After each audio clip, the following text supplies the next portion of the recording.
The Capital Confidential podcast is brought to you by the Times-Union, the leading newspaper in New York's capital region.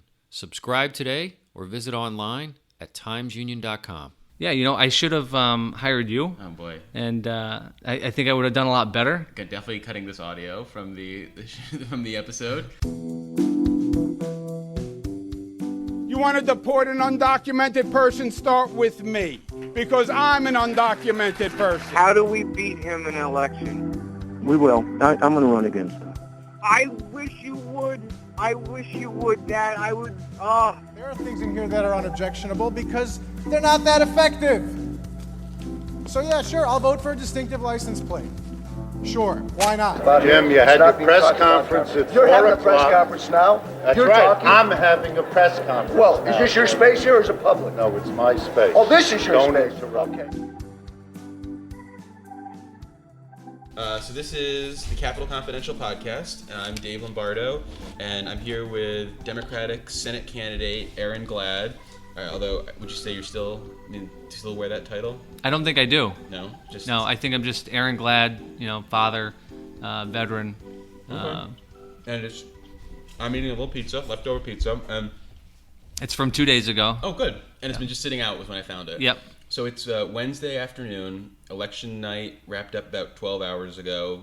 I mean, you went to sleep 1 a.m.-ish? 1 a.m.-ish, yep. Okay. And my son woke me up around 4:30. He's 1 year old. Okay. And we played a little bit in the living room. Okay. Ate some applesauce until my 3-year-old woke up. And we watched some cartoons. And dropped him off at school. And now I'm down here with you. Okay. Well, let's flash back even further. At what point did you decide to get into the Senate race, and what was it that put you over the edge to make the idea that this was a good decision?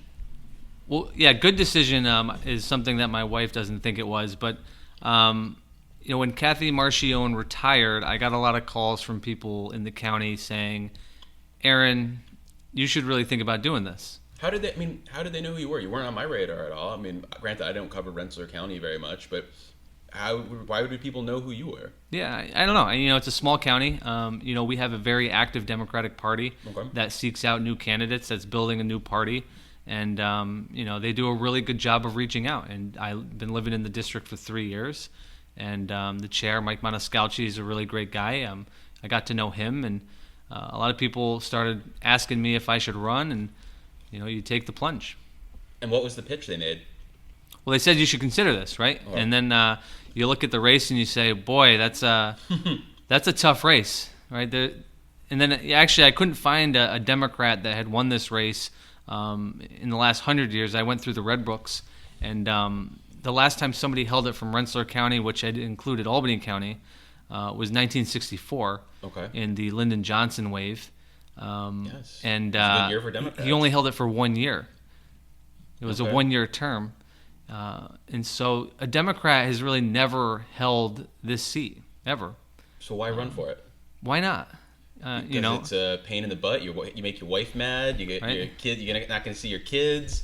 You got to beg, borrow, and steal money to run a campaign. You got to go meet voters who are the worst. Yeah. I mean, there's your reason why not. Yeah, well, if you believe in our country and you believe in what we stand for and you believe in democracy, then you have to participate, even if it means being involved in these really difficult races. It's easy if you get in a race and the enrollment's on your side and you can kind of walk through it, but it's John F. Kennedy who said we don't do things because they're easy, we do them because they're hard. And the things that we do that are hard are the things that test your resolve and they test your character and they test your values. And it's kind of the same reason why I was in the military. It's why you go into war. And this is probably a walk in the park compared to that. Yeah, this is nothing, right? Nobody's shooting at me. Nobody is blowing me up, and nobody's trying to kill my friends or my family. And so you get a little bit of social media trolls, and you get people who yell some mean things at you, and that stuff rolls off me. What was the meanest thing someone yelled at you? I wish you had died in Afghanistan. Oh. Yeah. I mean, it's like, I'm laughing because it's like, holy crap. No, look, I mean, that stuff comes from the top. If you run a campaign that's negative and you run a campaign that's geared towards, cynicism instead of hope, or, you're going to invite those people and you're going to signal to them that it's okay to do that, right? We see it from President Trump. Okay. And in this campaign, there was a directive from the top that it is okay to be negative, and those people came out, and those people would follow my wife home in her car, and they would say things to us online that were pretty bad. They would they were pretty aggressive, but that's why we ran a positive campaign. We weren't going to get down into the dirt. Did you guys have anything ready to go? Yeah, I had a packet, full of stuff, and but at the end of the day, I decided that I'm not going to run a campaign based on personal attacks, despite having them. I wanted to run a campaign on issues. I wanted to run a campaign on values, and I wanted to run a campaign on what we could get done for the community and how we wanted to lead. And was that the right decision? Yes. Even though down 10 points? Yes. Because, do you think it would have made a difference? No. Okay. You caught my attention in July with your campaign fundraising filing. Yeah. I mean, it was $100,000 plus. How did you do that? Yeah. How did you shake the trees loose? Yeah, And I finished one piece of pizza so far. To have another. I'm going for it. Fundraising for I knew a little bit about campaigns. From what? I've worked. So people probably don't remember this, but when I worked for Tom Libas, he was the chair of the Senate Republican Campaign Committee during that 2009 when we took back the Senate, and so I was a little bit involved there. I knew a little bit about how campaigns work, but I never knew how bad the fundraising part of campaigns and how bad that was. Bad why? Well, you're on the phone 10 hours a day, okay, begging people you don't know for money that they might not have. That's tough. And I think, in the first 5 weeks, I think we got in, and then 5 weeks later we had to file, and I think I filed like $130,000. And then I kept that pace up all the way through. Right. It's not rocket science. It's really just discipline. It's really your ability to, kind of put your ego aside and, it's embarrassing. But if you can just get past that and you can just get on the phone and ask people and make 500 phone calls a day, you can raise the money. It's just discipline. Did you get professional help, like with crafting like lists and stuff to call at that point? I mean, I had a finance guy, somebody who came in and helped me. He sat across from me at the table helping me get the list, but he worked for Don Boyajian up in the North Country. Okay. Really smart, talented. Boyajian was the big fundraiser in the 21st Congressional District. He was. A lot of it's the list, and a lot of it's figuring out what type of folks might be interested in you and then making your pitch to them. I was lucky because I have, I think the most compelling story of anybody who ran this year. It's different. I could call Republicans and I could get them to donate. I could call the most liberal activists in New York City and get them to donate. I could call, veteran people who want to see veterans. There aren't veterans in the New York State Senate anymore. I think Rob Ortt is the only one. But I don't know if James Sanders, if you count him. James Sanders, yep. So combat veterans really took to us.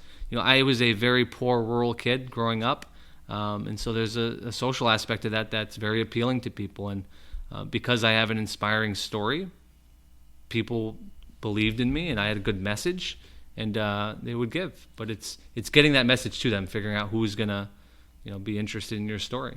Well, the other thing about that filing that caught our attention, as well as the Senate Republicans, was the connection of a lot of your former colleagues with people in the Cuomo administration. Yeah. And not a ton of overlap with his donors as well. There was some, but not a ton. Did you reach out to them? Is Melissa DeRosa circulating a memo on the second floor? Everybody send the check. No. Yeah, no. I mean, I wish that would happen. Everybody looked at our numbers and said, well, the governor helped you do this, and I wish he did, because it would have allowed me to go out there and talk to more voters. But I got money from people who I know, who I worked with, and I think that's pretty normal. People who believed in me, who've known me for a long time, and I called them and said, I'm running and I need your help, and they donated. There was nobody on that list that I didn't know. You raised a lot of money, went on TV, but you were a month behind Daphne Jordan going on TV. Why the drag in getting on television? Well, because I had to raise my own money. The DSCC wasn't helping me. The governor, despite what people were saying, wasn't helping. And I had to raise the money to get there. Now, they got pretty scared pretty quick. and so they dumped a lot of money. I think they ended up dumping $1.2 million into this upstate rural safe GOP seat, and they used it to get on TV quick. They used it to attack quick. So you weren't sitting on money No. at any point, like, $130,000 is not really enough to get on TV No. at that point. No. Now we have all the other expenses. No, and we had a plan that we needed to execute, and we knew where we wanted to get our votes. We knew how we wanted to approach it, and we knew how we were going to execute it. And frankly, nobody knew who I was. Nobody knew who Daphne Jordan was. I still think nobody knows who both of you guys are. Yeah, and so there was no reason to, react to her plan. We were executing our plan, and that's what we did. And was part of that plan with your mail to include as many words as possible? Because I definitely ribbed you about this a couple times, about how your mail pieces had enough text to write the sequel to Moby Dick. Yeah. Did anyone else give you a hard time about that, or was it just me? A couple people, but more people reached out and said they loved it. Oh. So, less cynical people. It's one of these things where nobody reads what you send them in the mail, but you have to continue to send it to them. Okay. And you can't make everybody happy, so you try to make it where somebody can look at it in 3 seconds and get your message, and then somebody who wants to sit down and actually read it has a message too. And so it's always a balance. Nobody's ever going to like what you do. They're always going to say you should have done this with the TV commercial. You shouldn't have done that. The commercial itself was fine. It was positive. It was, pro-veteran, pro-family. I don't know if you're a Democrat or Republican watching it. I mean, it's everything you want from an ad. Yeah, right? Yeah, and I think we got good reaction from the ad too. And, it's just getting the message out there in this very difficult district where, again, they should have won this district by 27,000 votes. But we closed the gap, and I think we closed it by sticking to a very strong message, being positive, connecting with voters in a way that a Democrat has never done up here. We did things that have never been done here. We had more volunteers than ever before in this district. We knocked more doors than ever before in this district. We made more phone calls than ever before in this district. We raised more money than ever before in this district, and we got more votes than ever before in this district for a Democrat. And I think the takeaway, there's a couple. One of which is it's a really hard district if you're a Democrat. The D is difficult next to your name. But the other thing is that Democrats in upstate New York are people too, and there is a real pathway forward for folks, I think, across the state to look at our race and say, look at the things that worked here. Democrats can win in upstate New York. And I think that's going to be or come close. Yeah. I mean, in different districts. Right. If you're looking across different districts, this is a really tough one, but you can take away from what we did and I think really extrapolate some lessons that an upstate rural Democrat can actually have a shot. And I think that's important going forward for the conference because, don't give up on those seats. Yeah, don't give up on the seats. And we also need to govern. And, their whole pitch was we need balance in the state Senate, but not in Congress. We need balance. And the Senate Republican pitch? The Senate Republican pitch. And balance is real. And we need upstate Democrats in the conference to make sure that the New York City interest is balanced. I was just as scared as anybody on the Republican side about having that balance and how we govern and how we do the budget and how we look at issues like gun safety and we look at issues like rural health care and education delivery. And so I think there's a lot to take away from this race. I'm very, very happy that they directed resources against me so that other races down south a little bit could win. Right. And I feel like we played a very, very important part in helping to flip the New York State Senate to the Democrats and make Andrea Stewart-Cousins the leader so we can move forward on really important issues. So you made a big point about touting, you're going to be an independent. You said you're kind of a pragmatist. While you don't like the SAFE Act, you are supportive of the DREAM Act, right? Yeah. So you're all over the place on the political spectrum. Talk to me about your sort of evolution of your political ideology. Were you always like that? Did you grow up conservative? Did you grow up liberal? And sort of how did that change? Yeah, I don't think I ever thought about politics until I was in college. And I think the things that, when it comes to my political ideology, I was just honest with what I felt. I didn't need note cards or a script to read. What's that a reference to? I have no idea. Okay. But I don't need note cards. What I say is what's in my heart. It's from my experiences that I've had, and it's the things that I believe. And it turns out, if you're honest with people, if you actually believe in the things you say, people will relate to you, and they'll forgive you for certain positions if you're honest with them. And you see this across the aisle. You see it with Chris Gibson. You see it with Democrats, and I think it's a different kind of politician where they're saying, let's stop with this left and right nonsense. Let's come to the table and have honest disagreements. And then at the end of the day, we're going to have to compromise, and we're going to have to move the ball forward. But I mean, do you imagine that you would have had, I don't know, 10 years ago, 5 years ago, did you, or when you were working for Senate Republicans, did you support things like the DREAM Act? Or were those things that you thought were good ideas, or did your politics evolve? Yeah, absolutely. And the DREAM Act is one of those that's funny because, you're really talking about kids who are our children, who are born here, raised here. They pledge allegiance to our flag. They serve in the military. I went to college with 2 kids who found out that they were undocumented immigrants when they applied to college. They had no idea. They had spent their whole life, playing on the football team, being in student government, and now all of a sudden they're told they're different. I spent time in Afghanistan with a kid who was an undocumented immigrant and ended up giving him a Purple Heart. We have to take care of those kids. They're just like us. This isn't the millions of dollars in free college tuition. That's not what we're talking about. We're talking about opening up the TAP program, which is a program that allowed kids like me to go to college. Right. It's all fear mongering, and if what you will find out after the campaign season is who can govern, who can actually get things done and deliver for the district, and that's what you're going to see is can these people who were elected work together to deliver. So you talked a little bit about learning some of the campaign ropes about 10 years ago, but I assume there were still some surprises. So what were some of the big surprises on the campaign trail? What were things that you did not expect as it happened? Yeah, I knew that the negativity was real, but I didn't expect the negativity to be as real as I told you, death threats and I wish you had died. Are you sure those weren't people just who knew you and really they just... Yeah, right? Yeah. Those were interesting moments, I think, in the campaign where you stop and say, what the hell are we doing as a people, as a human, society?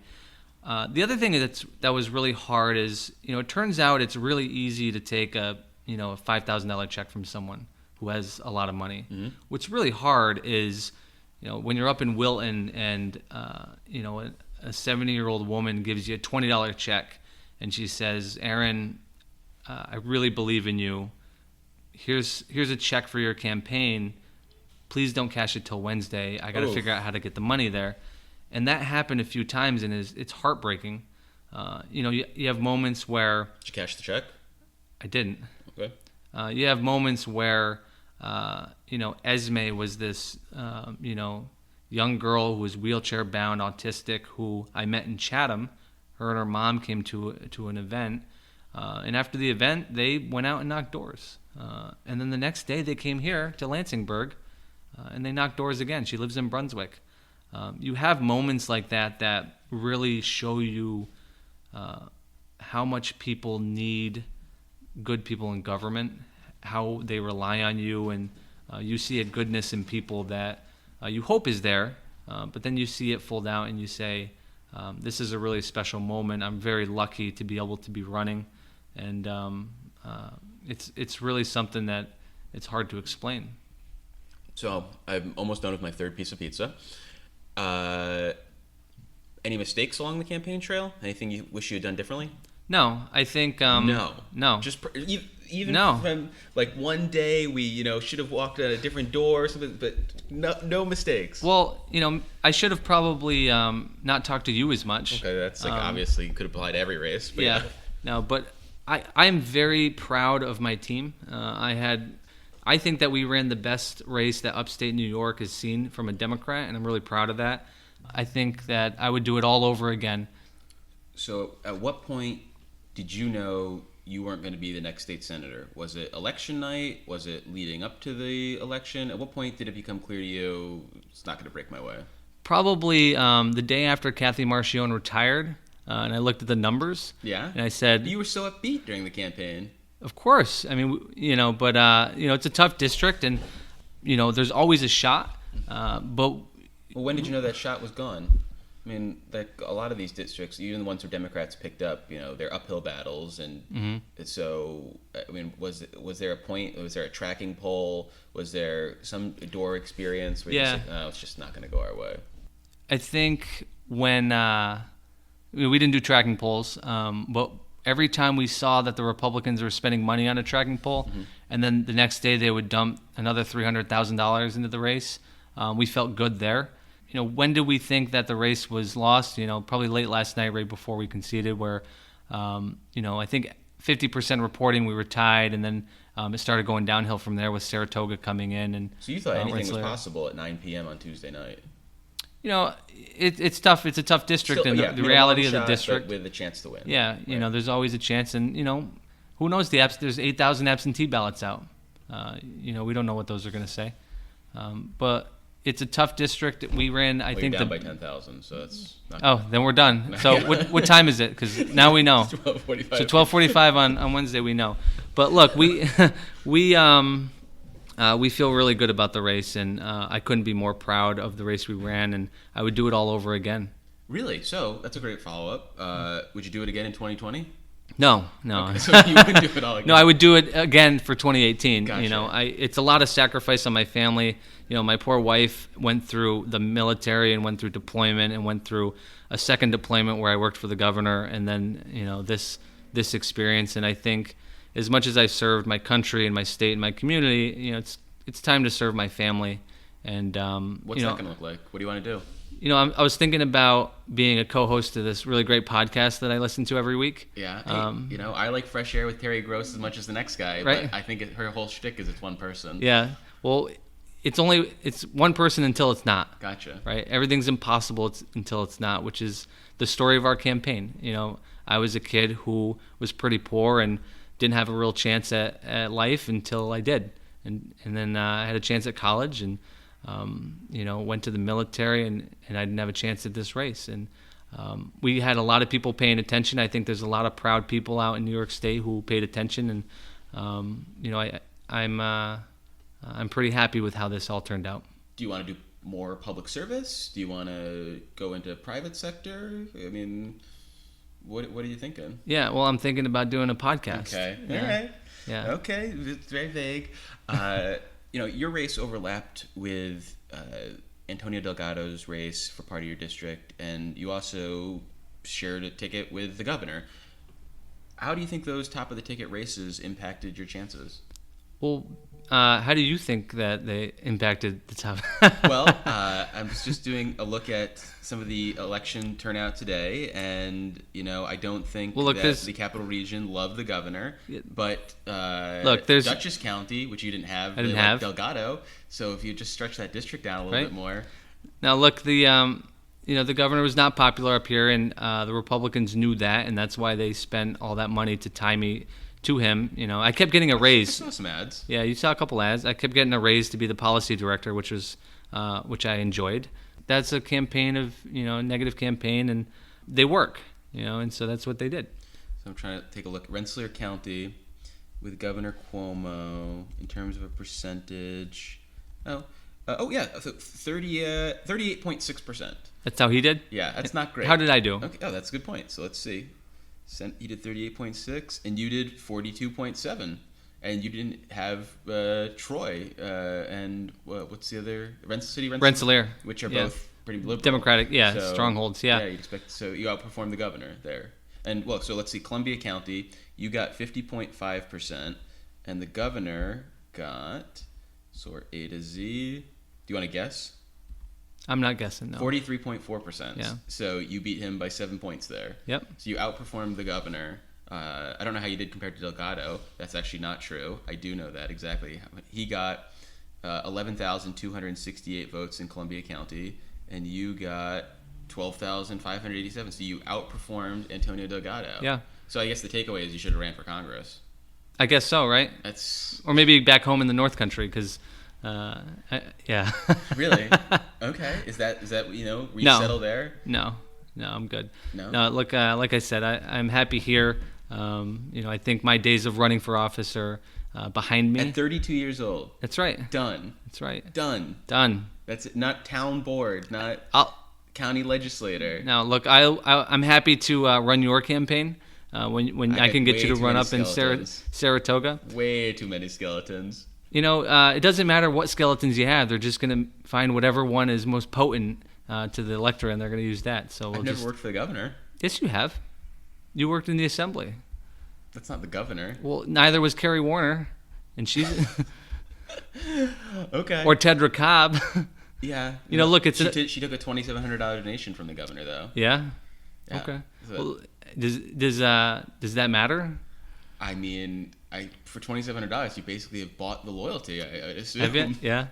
Now, look, I mean, it's a potent attack, and the governor had a resounding victory last night, and I think he's going to do really great things in his third term, and I hope that the Senate Democratic Conference, makes sure that upstate New York voices are heard. Yeah, what do you expect from the new 39-member Democratic Conference? It's incredible. It's really incredible, and I'm looking forward to seeing how they govern, and I hope they take upstate values and upstate issues into consideration, which I know they will, because it's very important to them, and especially rural issues. And I'm excited to see what they do. I think they'll come out the gate with the Reproductive Health Act and some voting reforms. I hope they do some ethics reforms and start to root out some of this corruption, which is real. And I look forward to a very exciting next couple of months after January. I guess 7 of the 8 new members are from suburbs area. They're not from New York City. Do you think that will shape the conference at all? Well, yeah, I hope so, right? I think the conference should be representative of the state, and they're not going to go for major tax increases. We're going to have to do something about health care. We're going to have to figure out how to actually. Members are never going to vote for tax increase. They've seen that movie before. They've seen that. They lose re-election. Yeah, but this goes back to what I think was really important in my race, which was Roy McDonald endorsing me. And not just endorsing me, but he was down here in this campaign headquarters making calls. He was doing robocalls. Right. He was going on TV. And I think that as elected officials, what we sometimes get caught up in doing is worrying about re-election and kind of positioning ourselves with poll-driven data and so that we can get reelected rather than just doing the right thing.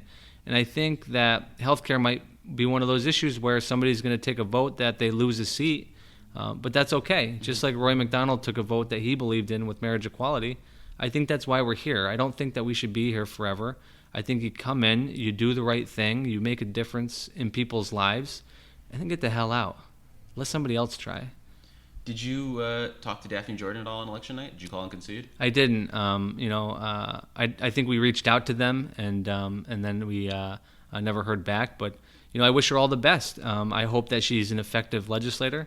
I hope that she stands up for her constituents. I hope that she's representative, and we will see what happens. I'll leave it at that. Yeah. Anything else about the campaign I should ask you about? I don't think I've ever read editorials, endorsements like the ones that they wrote for me. Ever. They were right. I couldn't have wrote those better. My campaign couldn't have wrote those better. So the last thing I have to ask you about, and it's mostly because you mentioned 2009 and Tom Libbis. What was your role in the Senate coup? Yeah, so I was on an absence through that small period. Where were you? I was in grad school. So you weren't there June 8th or 9th, whenever it is? Nope. I had just missed the coup and then came right back after that. Did you know it was coming? We'll save that for the podcast that I'm going to be hosting. Way too much. I'm going to be hosting a podcast weekly with Dave Lombardo starting next week, and we'll talk about that. Okay. Well, I appreciate you coming on for this show as well then, and thank you so much for sitting down and being reflective with me. Absolutely. Yeah. Thanks so much. And that's our show. My thanks to Aaron Glad for joining me and feeding me disgusting leftover pizza. Fun fact, I've been sick every day since then. If you enjoy the show, please connect with us on Twitter at TUCapcon or on the Capital Confidential Facebook page. And one more programming note. The podcast could be sporadically in your feed the next few weeks as we prepare for the legislative session and work on a side project that will come out next year. Until next time, podcast adjourned.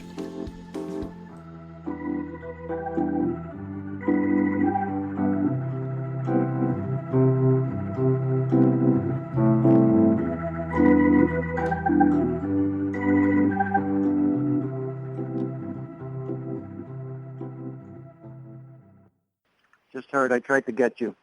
Ah! This day sucks!